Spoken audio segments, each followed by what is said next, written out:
Hi, I'm Don Havre with the real estate firm. In our market area is the Tri-Cities in the state of Washington.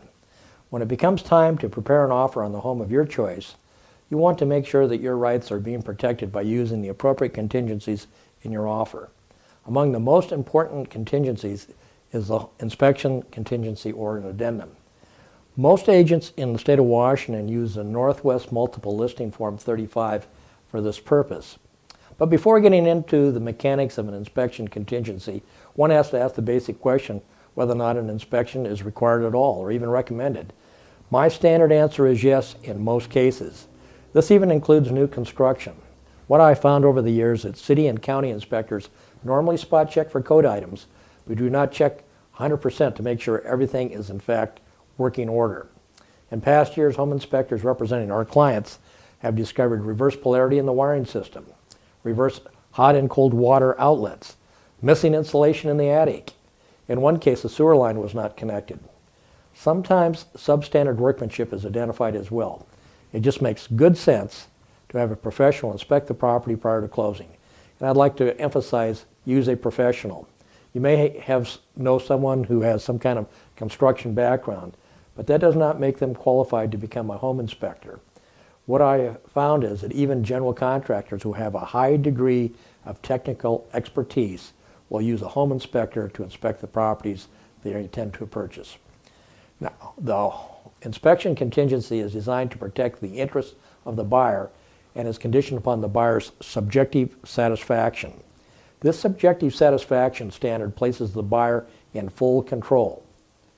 The inspections normally are to be ordered by the buyer, performed by the inspectors of the buyer's choice, and completed at the buyer's expense. The buyer is solely responsible for interviewing and selecting all inspectors. The buyer's agent frequently will assist in providing a list of home inspectors. The inspection contingency has a contract identified time limit. Frequently it's 10 days to complete the inspection and forward a notice, if appropriate, to the seller. Now, the buyer, upon the completion of the inspection, may approve the inspection and waive the contingency. 2, disapprove the inspection and terminate the agreement. 3, conduct additional inspections per contract for clarification. A good example might be where the home inspector estimates that the life of the roof may be less than 5 years and recommends getting a roofing contractor involved. The roofing contractor will do a follow-up inspection per the terms and conditions of the contract and give a recommendation to the purchaser. Now, the fourth item deals with proposed repairs or modifications to the agreement. If the buyer fails to give timely notice, the inspection contingency shall be deemed waived.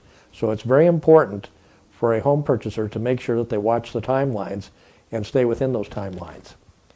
If the buyer serves notice for repairs, the seller, on the other hand, may 1, agree to the repairs, 2, agree to some of the repairs, reject all repairs proposed, or offer additional repairs or modifications to the agreement. If the seller provides a modification to the buyer's original proposal, the buyer has the option to make the appropriate decisions about proceeding forward. If the seller agrees to the buyer's proposal, the repairs shall be accomplished at the seller's expense and accomplished in a commercially reasonable manner prior to closing. So if you have someone who has some very fundamental handyman skills but it would not be considered to be a professional, you might want to think twice if you're a home seller about using someone like that to do the repairs in your home. At the same time, if you're a purchaser, when you do your follow-up inspection, you want to make sure that the standards are reasonable. In addition to inspecting the property, the inspection contingency can also be used for a neighborhood review as well. Well, the intent of this video is to provide an overview only of the common inspection procedure.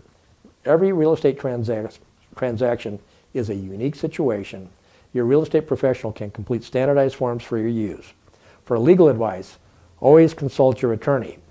Well, that's our topic for today. And once again, I'm Don Havre with the real estate firm, and I work with my daughter, Michelle. Give us a call or email us when the time is right for you when you need real estate assistance. Our telephone number is 509-783-8400, or you can email me directly at don@key2homes.com. Well, we wish you continued success, and thanks for watching.